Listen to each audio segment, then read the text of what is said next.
Hey there, Grumpy Old Fart here. I'm doing an advanced Dungeons and Dragons advice video on bad guys, how to run bad guys. I'm titling this one Bad Guys Aren't Stupid. One of the things that really irritates me is when I'm playing in a game and the group confronts a major villain, the dungeon master plays him or her or it like it's a halfwit or some kind of a novice.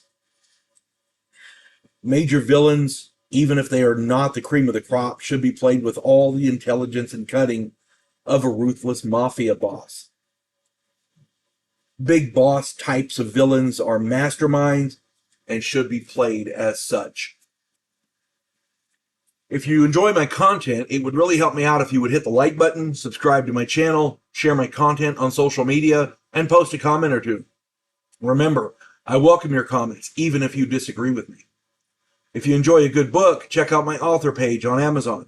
My pen name is H.L. Anderson. You can find all of my books there. I like to think I write good stories that make you think. I wrote a 3-book science fiction western series called Drifters. I wrote a fun story about a house in New Orleans where the monsters all hang out. It's called The House Off Farrago Road. I wrote a political fantasy called The Righteous President.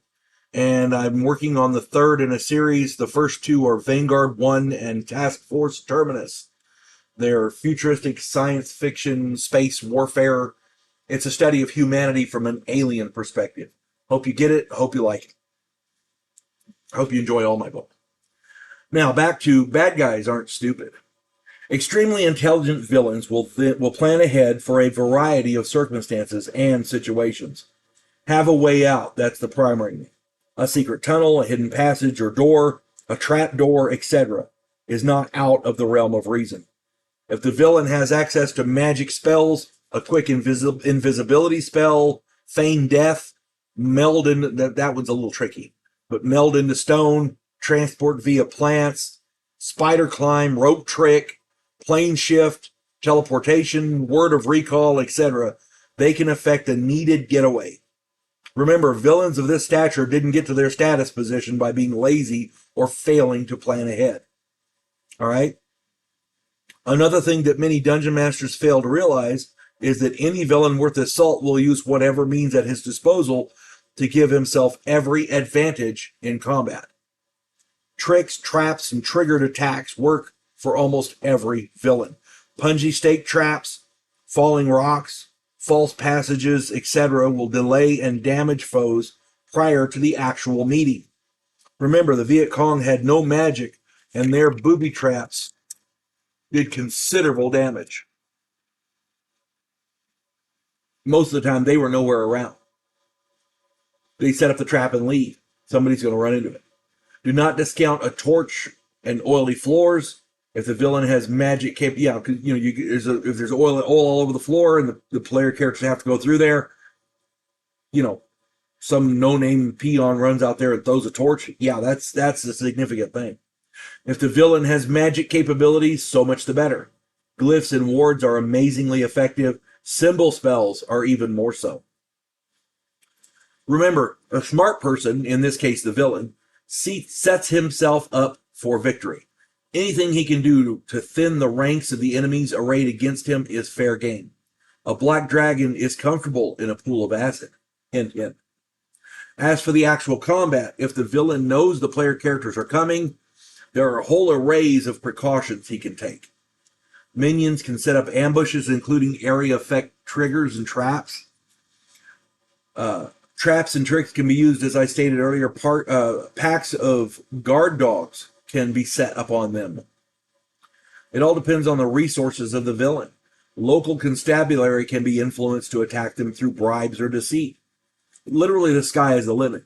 If the villain has magical capabilities, remember to bolster his person with protective spells like Stone Skin, Contingency, protection spells, invisibility, etc. Once combat is joined, the villain needs to deal as much damage as possible in the shortest time as possible, to as many enemies as possible. Think the best bang for the buck. Fireballs, cloud kill, that kind of thing. Call lightning, flame strike, etc. These are all very, very effective.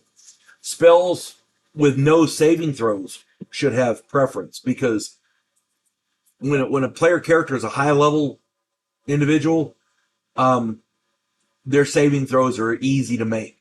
And if you have a big bad spell, but they make their save, the spell sometimes the spell is useless. Fireballs, you save, you take half damage, but you still take half damage. But if a spell is negated by a savings throw, it's almost useless against higher level, more powerful creatures. Chain Lightning is especially useful against groups of those pesky fighter types that just love their plate mail. Let me tell you. Dragons should start out with breath weapons and take to the air as soon as possible. Strafing runs are sheer murder on ground troops, because it's very difficult to hit a moving target in the air with a bow. They can use spells against it, and that's cool. But this is the most effective thing a dragon can do. The only dragon I can think of that's less effective for would be a black dragon. But black dragons spewing acid from the air is still pretty damn effective. That's what I'm saying. Powerful demons and devils who are immune to fire can detonate fireballs on their feet, and anyone within the range of the spell is toast. The area of effect, Don't forget the melee capabilities of the villain. A lot of the villains, they have powerful magic weapons. Dragons are hellacious in a fist fight because they use claws and bites and like that. It's just nasty. It's absolutely nasty.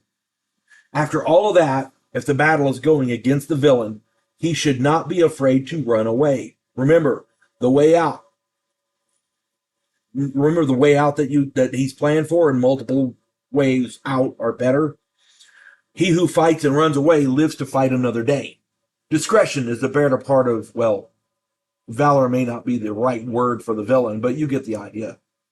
If the player characters let the villain escape, they should feel suitably pissed off.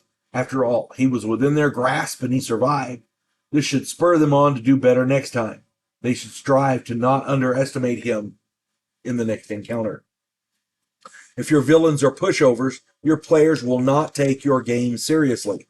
They will eventually grow bored and find another game. Conversely, if your villains are all unbeatable super geniuses with 30th level spell capability and immunities out the yang, the players will wonder why you hate them and want to kill off their player characters with no chance of victory. Your villains need to be appropriate for the story, and your players' character, your players' characters have to have the capability to defeat them. I'll get it out in a minute.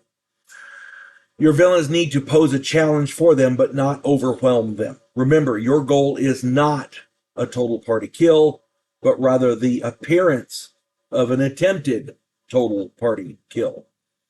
If player characters have no chance, but the players force the confrontation, give them an obvious way out.